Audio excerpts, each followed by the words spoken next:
Welcome to the Collegian Culture Vultures episode 9? 9? I'm Wow, look at us. wow. Look at us, guys. Wow, episode 9. Who Where would've were thought? we? Who would have thought? What was episode 1 about? Are you talking about the one we did episode 1 last of this semester? Yes. This semester. What did we talk about? I don't know. Philip, put back on screen right here what we talked about in our first one and see what it is. I'm gonna take a guess. I think we were talking about, what was that, January, like maybe early February? So in end of January. We were talking about Oscar. No, Grammys. Grammys. I don't know. Something. I fold. Can we get Mr. Beast on it? Like, I'm talking to this camera right here. If you play Arc Raiders, you know what I'm talking about. There's like a sense of euphoria, betrayal, trust. Oh, let's not even talk about Stranger Things right now. Mike and 11, cool, whatever. Have you played Rematch? I've not played Rematch. It's imagine Rocket League, okay, but with people instead of cars. Let's get Drake Bell on. Stranger Things was in Fresno. What was the arcade first song? It's been so long, and it's been such a journey, and I'm just glad that we could take you guys along on this journey. Yes. The journey of life. Little journey of chess. Chess. We have a chessboard. Do you have a Shout chess out. set? I don't know if you can see it. Yeah, but speaking of life and birth, because life breeds, and sometimes you're just born again, like Daredevil Born Again season 2 episode 1. Did you see that episode, Josiah? I did not think that's where you're going with that. I thought we were about to tell our birthing stories. You know your birthing story? You don't know yours? No. 23 hours of labor, all natural, no C-section, 23 inches, basically 11 pounds. Head was huge. Yo, your mom's a trooper, bro. Beast, bro. Beast. That's insane. Bro, Marshawn ain't got nothing. I don't even know what a fullback. I mean, Chris Poynter? Bro, he's a hut.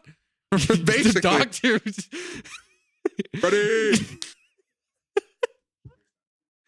No, but Daredevil Born Again season 2 episode 1 dropped. When did it drop? Monday? Tuesday? Last night at 6 p.m. Pacific Standard Time. I watched it like right when it dropped. Then that's crazy. I didn't even know. But what an I mean, there's Daredevil is one of those superheroes that just translates so well to a TV show. Yeah. I mean, the Netflix series was immaculate. Born Again season 1, a little shaky because different directors or whatever directions. Yeah, it's like stitched apart, put back together. But season 2, it's on the right track. It's peak. I thought, one, I love opening on Daredevil going on a mission. Yep. Like, it's kind of cool. Slight spoilers, by the way. Slight spoilers. We'll flash a spoiler. Minor spoiler. I think it's really cool to see Daredevil going on missions and because it's different. Mm-hmm. In this season, he seems to be much more organized. He's much more methodical. Something that we really haven't. I mean, Daredevil is definitely methodical, just not in this way of like organization, which I think is really cool. They're doing some really cool stuff with Fisk and his kind of secret life. Let's talk about the suit. Oh my goodness. The black suit with the red lettering, and it actually says Daredevil or DD. The double D's. Daredevil and his double D's. So right good. there on his chest. Double D is right on his chest. Yeah. It's so nice to look at. I mean, wow. And all black too. Yeah. Like, come on. Yeah, I love it. Some heroes, the X-Men, when they did their all blacks, that was like the leather all black. Yuck. When Daredevil does his like, what material is that? It's like a Kevlar. I don't know.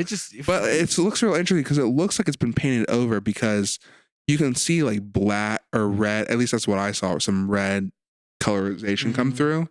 So it looks like it's been torn and altered. Like he kind of made it himself, which I really like. I really appreciate. I don't know where else he would have gotten the suit because he currently gets his outfits from the dude in San Francisco. Yeah. Shout out She-Hulk. Melvin doesn't do. I mean, I would love to see Melvin back again. That's one of my favorite characters from the original show. But it just doesn't seem like he's going to be in it. Oh yeah, yeah. And plus, he's an actual villain in Marvel Comics, too. So they're, maybe they have some plans with him. They don't want to bring him back, but Shout out the costume team. Yeah, and it it really does. So this will be in spoiler. The ending is very interesting. Yes, we'll get to that. Not only because of how it ends, Yep. but because, and it's not a spoiler, Daredevil loses. Daredevil loses? Daredevil loses. And I thought that was very interesting. Yes. And I love, because we'll talk about that later. I have a lot to say on that. But, beginning of the episode, he's on the mission. And I mean, he's messing these dudes up. I mean, I know, like, Daredevil goes through phases like, oh, he's just pure brute, doesn't care. And then he's like, oh, maybe, people have like hope in life. Yeah. And he's like not beating them to a pulp anymore. But this one, I'd say like he's like more on the. He's angry. Yeah. He's tired of Fisk's yeah. shenanigans. Yes. I hate his shenanigans. Need to stop. No more shenanigans. Yeah, no more Fisk shenanigans. No. And it's so funny. Like, I love like the part where like, no body cams, no due process. And it's just like, it's pretty. It's just very on the nose. I mean, if you've seen, this is not a spoiler, so I can say this, but if you've seen season 1, this came out, I would say, right before stuff in America politically got the way it is now. Yes. It came out right before, and they filmed it like 6 months to a year before. They got that spot, dude. It's like on, dude. I bet it's just like, yeah, this would happen. I bet like the creators like, oh yeah, this crazy, could you imagine secret police task force that doesn't follow due process? Also, what if we got propaganda to make it seem like they're doing good? Yeah, wouldn't that be crazy if that happened in real life? Dude, like if it happened in real life, that would be insane. Wouldn't we need a Daredevil? Yeah. And then the show air like, oh yeah. Yeah. Okay. Yeah. Yeah. Oh, no, and it's like just exactly like it. And season 2 is like, oh, they were just like, we'll win into it. Yeah. It's kind of like, I don't know. Have you seen The Pit? No, I haven't seen The Pit. Did it? You know what it's about though, right? Yeah. The Pit did an episode where 2 ICE officers come into the ER, and it's very topical, obviously very political. But I love that the show is doing that. I love how it's not. I love how it took a risk of being like, oh, we're going to talk about this. And then it happened, and they didn't shy away from it. They didn't try to make a different storyline. They were like, let's roll with it. And it paid off. It paid off in a big way. I'm super happy about that. Super happy that we got to see some continuation of other things from the first season. There seems to be a time jump. I'm not sure how long it is. Yeah, like a few months, I would say. Definitely. It doesn't seem too long. Definitely. I'm not sure if Fisk is running for re-election right now, because if you watched our last episode, we reacted to the Spider-Man Brand New Day trailer, and in that he gets a key from the city from someone that's not Fisk. That's a good point. Not Fisk. So I don't know if they are there different keys, like, oh, you're the key to Queens, the key to Brooklyn, or is it just New York City? I think it's probably just a key to the city in general. But even if it was, the mayor is the mayor for all 5 boroughs. That is true. And Fisk wouldn't give a key to. He wouldn't. He's no vigilantes. He's not Zoran. Oh my God. Do you think it's going to be Zoran? Do you think that's where they're going with this? Zoran Mamdani, dude, Zoran, Spider-Man Brand New Day, giving the key to the city to Spider-Man. Charlie Cox is at the end of his ropes on episode 8, and there's no Punisher, nobody to help him, and all of a sudden Zoran comes out and talks about how we're gonna cap the rent. And Fisk is like, "You have spoiled my plans, Mamdani." Nobody's gonna think, because, and then Andrew Cuomo will be. I got shot in the back of a and then Curtis comes out of nowhere. I got shot in the back of a cab. Bro, we all know that Andrew Cuomo would be telling everybody that Fisk is not bad, and then Curtis would come out and be like, I'm actually with this Daredevil guy. When in the 90s, when I was shot 5 times by the Gambinos. Oh my goodness, dude, that would fit right into the universe. It would fit in, dude. They would fit in right there, dude. We need to get Zoran on Daredevil. Get him on Daredevil. Reshoot. I know they're shooting season 3 right now. They probably are. Yeah. Just get him on the set. Have Charlie do a monologue with him. They can do Hamlet. They can do anything. Yep. Dude, they could do the Muhammad scene from Superbad, like. It don't matter. Just put it in the show. Oh my goodness. You know, later on in the show, there's a lot of cool scenes. Karen Page. Yes. Uh, Yes. What are your thoughts on how like the jump, from last season to now? Every season I see, it's harder to care about Karen. Because I just don't think that she brings. I love Deborah Anwell and I love her performance. I think nobody's downing her performance. I do think part of the character is to be hated a little bit because the character is inherently always in some F. Oh, that didn't even make sense. That didn't even make sense. I made a big effort not to say it. And I just, this guy is the worst. Some F sugar honey iced tea.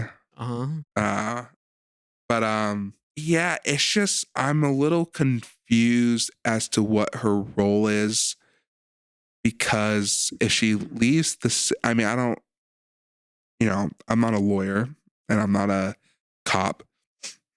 If his task force is only for the city, there's nothing stopping her from going back to San Francisco like she did in the first season. She's okay now, right? So it's like, why is she there? Like, because she's there because she wants to take down Fisk, and bro, she's gotten so many people killed trying to do that. Yeah. She's had so many bodies on her hands. She's killed Wesley, herself, Ben Urich, the priest. This not protecting Fisk. I mean, I guess it wasn't all her fault, but her brother. Yeah, she has. Oh, what about? There was that one guy in season 2, the Irish dude, the motorcycle dude who was in secret protective custody. Oh, she wasn't very helpful with that. Was she responsible for White Tiger? Or no, that was more. No, she wasn't responsible for that one. But let's not pretend that, and let's also not pretend that she's a great journalist either. Because I got a rant about this, guys. Oh no, I don't believe you can't just interview someone and then leave. Like you don't have it. Like you didn't remember the information, and you're writing this long article. That's not happening, Isaac. Like she's not even recording. She's barely taking, and she's taking these notes, and she's like, "Tell me more about this." Like, no, that's not happening. Like that didn't happen. It's like, no, I'm telling you, it happened. She's like, and then goes away to report. I'm like, what? Toggle what? You didn't ask them for their name. How are you going to refer to them? You don't know. You didn't get their spelling right. Bro, you don't know. You don't know. And so I want to see her journalism come out in this show because it is a journalism show. I think season 1 and 2 was for that. I think they're past the journalism. We need to bring back Karen Page as a journalist, and we need to have her and BB compete for a Pulitzer in season 3.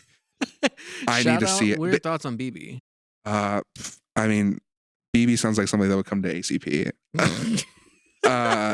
No, I was never a big fan of BB in the first season. I know part of that was because, man, whatever was that original product, Daredevil must have been so bad because they were willing to make stuff not make sense for the plot to highlight the good stuff. And it turned out to work really well for them because, thank God Charlie Cox and Karen and Deborah Ann Woll and all these people on set, John Bernthal, Kevin Feige, actually give they care about Daredevil. So they were able to make it good. And I think, but unfortunately stuff does fall through like BB, and this season BB's not doing much for me. Yeah, I think she's in a weird spot. You could tell they're planting the seeds of what she's going to do. Yeah. But she's not gonna have, I think, any payoff until how many episodes is this season? 8? She's not having any payoff till episode 7 or 8. Yeah. Also, do we know she's even interacted with Daredevil?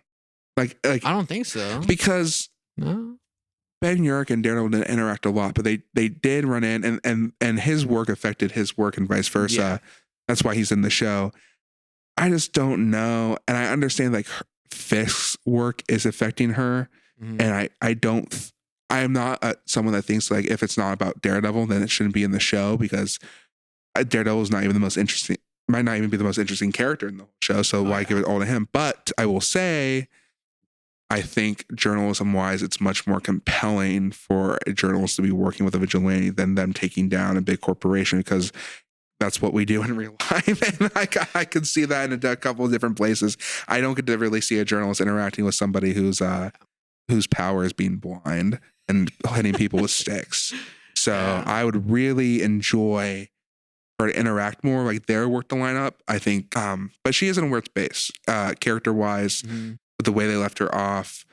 Did they kill the one chief of police, the white dude who was talking to her? The mustache dude. Isn't that the dude who popped his head? Or yes, that's the dude who popped his head. I loved him in season 1. I was like, oh, I want to see more of him. And they killed him. I was like, And I was like, okay, I think they're gonna make him BB. That's probably where they're going. She's probably gonna be some sort of whistleblower, which is fine. I just really want to see what they have to offer. I do love. I forgot his name, but like the one she's friends with, like the young Michael Gandolfini's character. Yes. Yeah. Dude, it's like, because he's so stupid and ignorant and blind to all the crazy stuff that Fisk is doing. But it's like, he has a nice penthouse in New York. But do we know if he is? He could be okay with it for some sort of thing. I think his character, his dad was a fantastic actor. Rest in peace. But he's just such an interesting, and I like their dynamic. Is he an original character? Yes, he's an original character. He's an original character. Speaking of maybe original characters or not, I think there's another person in this, and they're straight up like the third in the title card. Like I didn't expect them to show up this early. I honestly thought they were going to show up for maybe 2-3 episodes, but it seems like they're going to be Matthew Lillard's character. It's not spoiled because he was announced in it. Man, I want to know literally anything else about him because I love him. Purple guy, right? No, that's that one? That's William Afton. Who's that actor? Oh, yes. No, you are right. I thought you were referring to Jessica Jones' Purple Man. No. Yes, no. William Afton, aka Phone Guy from Five Nights at Freddy's, in this. When he appeared on screen, I forgot he was in it. I'm like, he's the dude from Five Nights at Freddy's. FNAF. He's from FNAF. He's from FNAF. And I was like, he's about to tell Fisk, if you want to take New York back, you have to spend 5 nights at Freddy's, and then he's gonna show up in the Springtrap costume and duel Daredevil. That would be cool. Springtrap versus Daredevil. Who you got? It's all fun and games until Daredevil gets bit. Is that the bite of 87? Bro, Daredevil, you gotta put it on. You're running out of power. You gotta put the mask on. Chica. Dude, yeah. He is such a fascinating, the role and like the delivery is so fascinating. Like you said, you just want to know more about what he's doing. And he was low-key racist towards the one Mexican agent. He was like Juan. He's like referred to as, I can't remember his last name, but it was something Hispanic. It was just like Agent Hernandez, something like that. And then he walks in. There's a comment. It's like, nobody asked you, Juan. It was a little, I'm like, who are you? And then we get a call from who, and I'm like, oh, so like he's like probably like infiltrated Wakanda type beat. Yeah. So, dude, so many great characters. I know he is not an original character. He is from the comics. We still do not know who he's playing though, as far as I know. I know he's referred to as Mr. Charles. Don't know what that means, but yeah. We'll just analyze one more character. The big man himself, Wilson Fisk, Vincent D'Onofrio. Yeah. His performance is quite stellar. I've been trying to do that impersonation. It's a tough one. You're nailing it. I think. Not a lot of him at all. Yep. Maybe like 5 minutes. That's generous. Maybe 5 minutes of scenes with him, but actual screen time, like 2, maybe 3 minutes. Mm-hmm. Probably under 20 speaking lines. Yep. His presence is still in there. And I thought that Matthew Lillard's character was going to be a direct rival to him. Like, I thought they were not going to, but it seems like Fisk respects him, like knows who he is, and it's just like, yeah, we're gonna have to put up with this, which I think is he spoke ill, not even ill, but he spoke not good on his wife, and he kind of just like told him, but he didn't like if someone else said the crazy stuff to Vanessa, Fisk is like chucking that dude out the window, but he put up with it, so it's like he literally they took a break, and she got into a relationship with some dude, and he got so jealous that he, for like 6 months, put this dude in a cage, and when he was like, I don't want you in the cage anymore, I'm gonna take you out, and it kills him. Yeah. Like, so it's just like, that's the type of, like, who is this dude?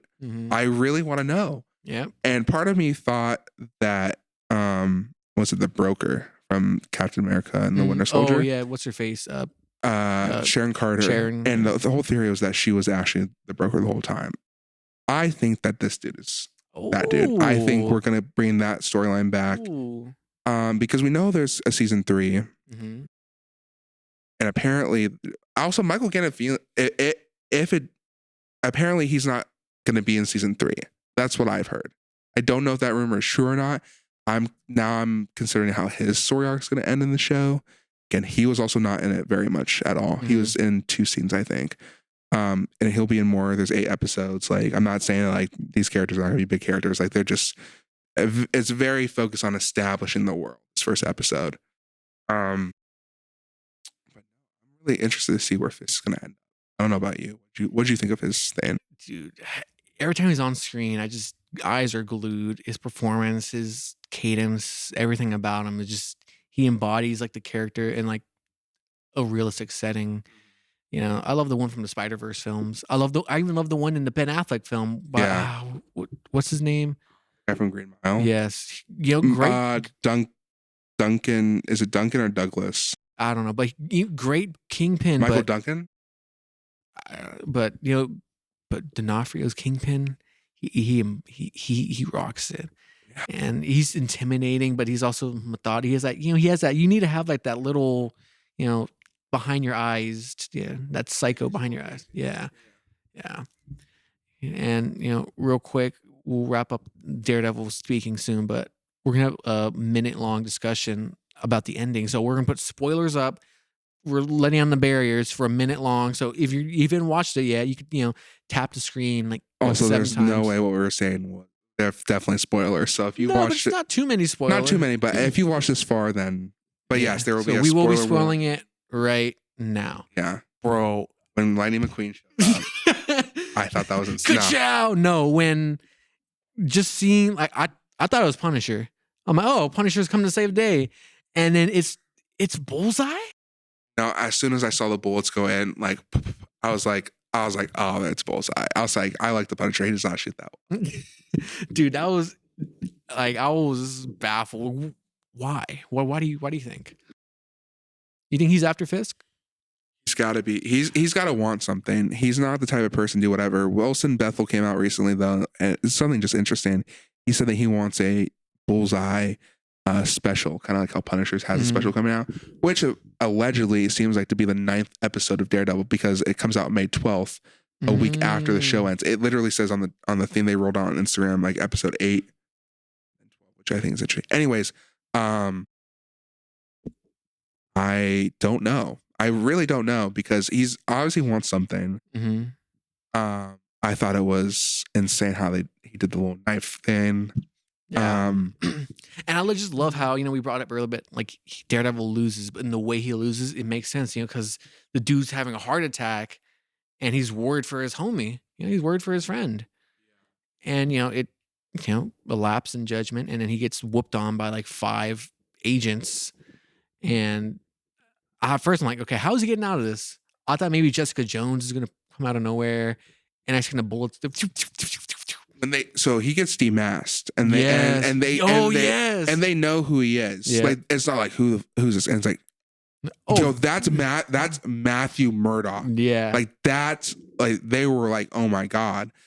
And so I thought, legitimately, I have had this theory that it's going to be part of the run. I believe it was Chip Zdarsky. Chip Zdarsky did a run where he was in jail. I thought that's where they were going with this. I was like, okay. But the thing is that Daredevil turns himself in. Daredevil goes to jail. Matthew Murdock never goes to jail. He keeps the mask on the whole time. But so comic booky. It's so, but that's something I would love to see. That. No, it's like his like worst enemy killed his best friend. Is like the one person that because Daredevil obviously is master hand-to-hand combat. Can't really do that when you have projectiles being thrown at you that you can't even predict. So it's like his arch enemy is helping. Like it's yeah. You know, well, we went a little bit over a minute there, but yeah, crazy stuff happening. I'm excited. Episode 2 drops next week. And 3, 2 and 3 2 and 3. Let's go. So we will we will make sure we will watch those. Watching episode 2 and 3. Yes. Nah, that wasn't a good one. And then I have not seen it yet, but Invincible season 4 dropped. And I'm very excited for that too. We're catching up on that. It's gonna next week. Hopefully, we'll be caught up. We can do a because today is the mid season because they released the first 3 episodes, so we can do a mid season review of Invincible. But lots of good stuff coming out. Boys are coming out soon. I don't watch The Boys, but I'll be talking about The Boys. Yes, and I will sit here and listen to The Boys. Yeah. I'm excited for it. We have a fun little segment plan. Episode we are wrapping up in a bit, but before that, I was listening to the Escape Pod. Yes. And one topic they brought up was, out of all the actors who've played multiple people, which one has like the 2 most like powerful individuals that they've played? For example, Henry Cavill, he played Superman. He also played Wolverine. He also played I forgot his character in the I forgot the movie. Anyways, Samuel Jackson, he's played Nick Fury, he's played everybody. Will Smith, he played a genie. He played a Men in Black. So which actor has the 2 best or strongest characters in your opinion? Who wiped the floor to everyone else? That's a good question. There's like duality to this. Yep. Because Patrick Stewart, one of the most renowned British theater actors, Star Trek, X-Men, was also in the Emoji Movie. And he plays the poop emoji.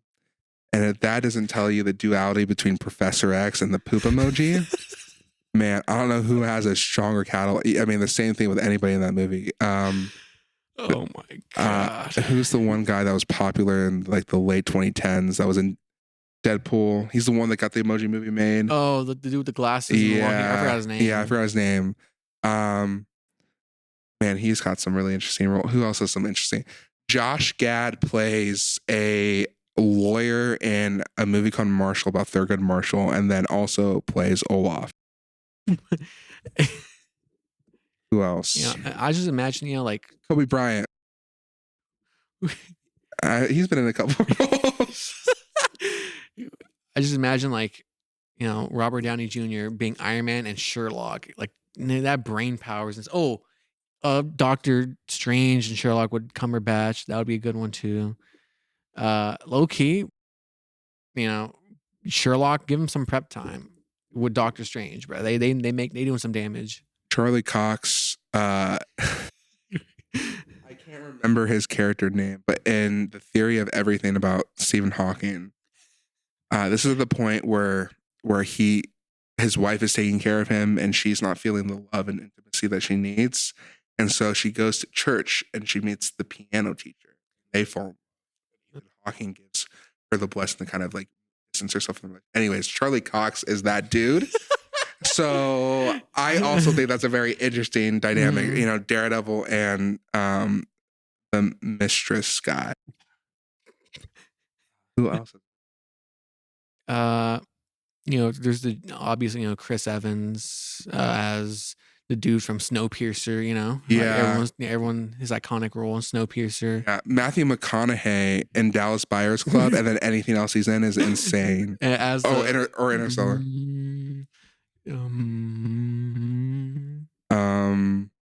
Yeah. Anyway, that was in either Sausage Party or the Emoji Movie. You could say. Give me. I'll take Leonardo DiCaprio as his role in Django for being a despicable individual. That's what I thought, Philip. But he said Django when he said Leo from Django. That was our multimedia editor, Philip, did when he said Leo from Django. Because, No, defend it. yeah, because this is we're talking about the most out there characters. See that out there? I feel like his role is pretty out there. I think that's pretty. I feel like that was pretty common. Well, okay, it's common then, but it's out there. Oh, common. That's some really good roles. I'm sorry. You said Common the rapper? It's so good acting roles. No, good. Keep going about Leo. I'm interested in seeing the. So I just want to see him paired up with Jack from Titanic. Imagine or what other roles is Leo a young? Oh, from Catch Me If You Can. Catch Me If You Can. Yeah. What's Eating Gilbert Grape? Basketball Diaries. Speaking of catch, imagine Tom Hanks. Get him Woody and Forrest Gump. What a duo that would be, guys. Woody and the guy from Castaway. Who has some good roles? Who's just not afraid to take jobs?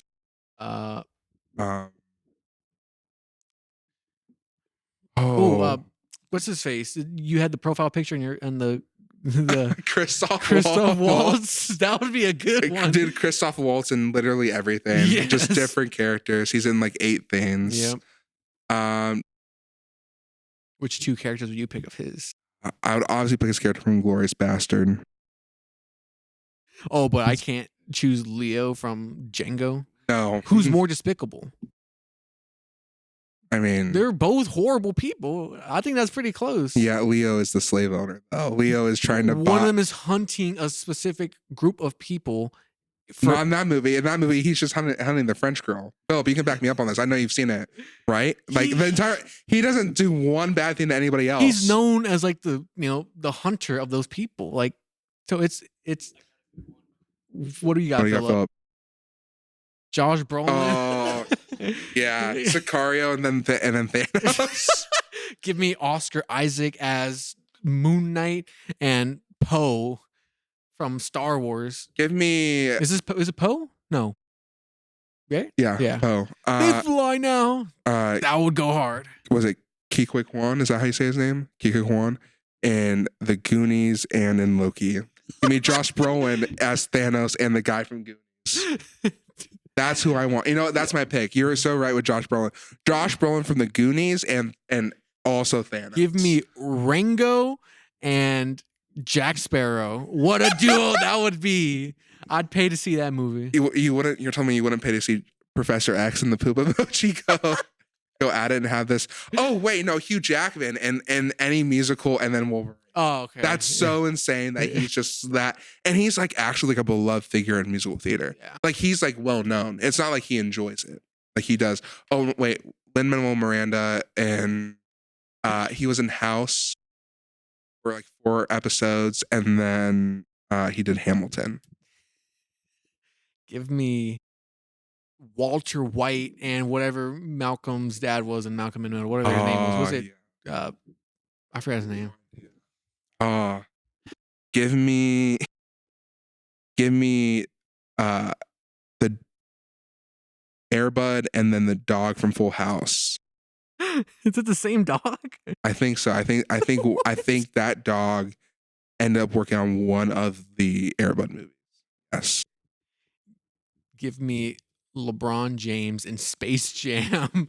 What movie can you do from? And then LeBron James in that one movie where those people rent throw a party in his own house. What movie was that called? Yeah, I didn't see that. Yeah, he plays himself in that movie. He does. There's also another movie he's in with Bill Hader, where he forgets his wallet as Bill Hader. Oh, he's. I think it's no, not Pitch Perfect. It's a Hitch. No, it's a Train Wreck. Is it Train Wreck or is it the one John Cena? It might be John Cena. He's in something like that. John Cena as Fred's dad. Yes. Give me that twice. He was in all 2 or 3, 4.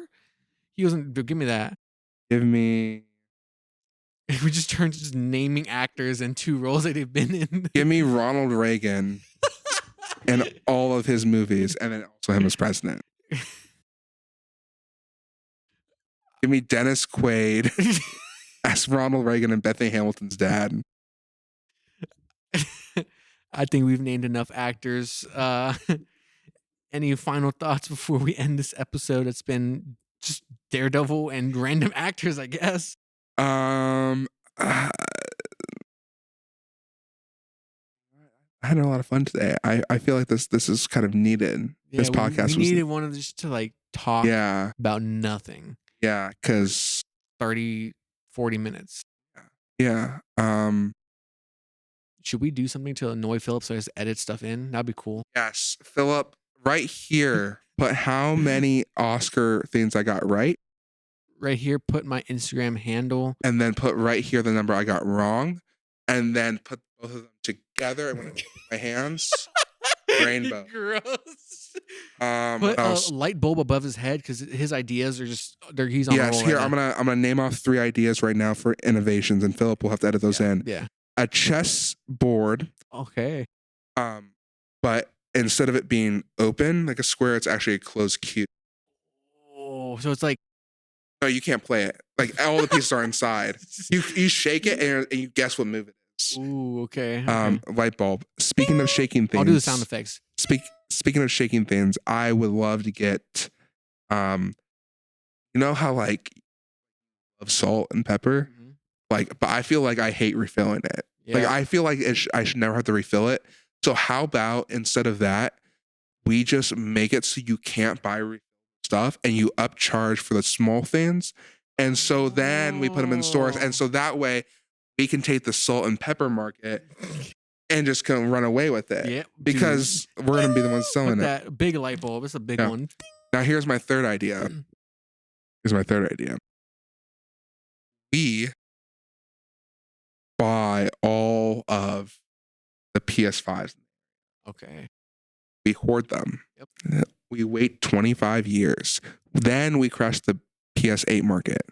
Right. And we make sure, because like probably PS6 will probably like have some new software we need, like whatever.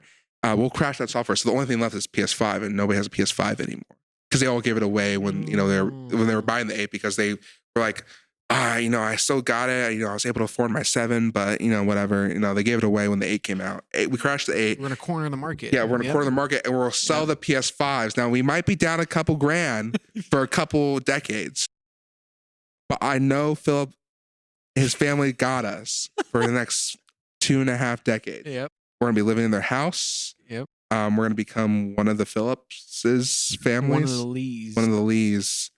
Become one of the Lees. Josiah Lee. Isaac Lee. Yeah. Well, that light bulb take up like most of the space. Yeah. Okay. Well, last idea. So, like on like really bad CGI, if you can. So my wrist here, we'll get a good angle at it. It's a little fat. Sorry. We're gonna get a little. We're gonna get a little Ben 10 watch. Go hero time, and then I want it to be the green effect.